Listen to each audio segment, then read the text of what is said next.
Guys, without wasting much of our time, today we are just going to go straight to what we have, and that is how do you print your ID card as a student. How do you print your ID card by yourself instead of going to the study centers to waste or pay for service fee?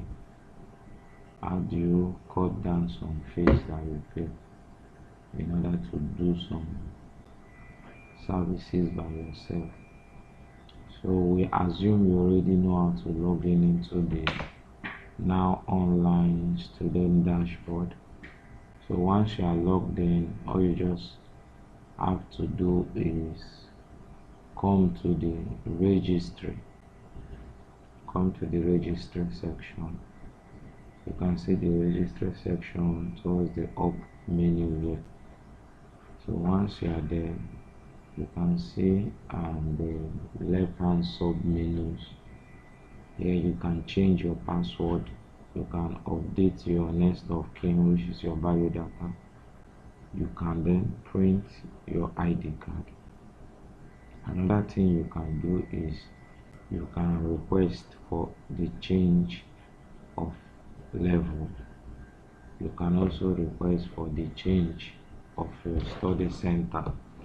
So that means in this sub menu is where you can be able to do change your password,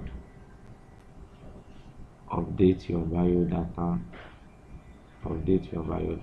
and print your ID.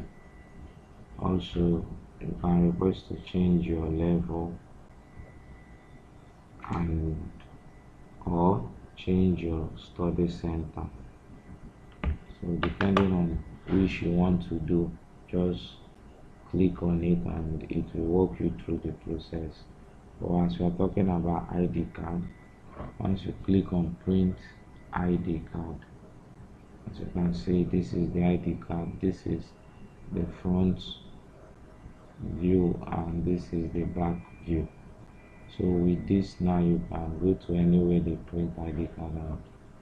They will be able to print your ID card for you without issue. Okay, that's it for this video.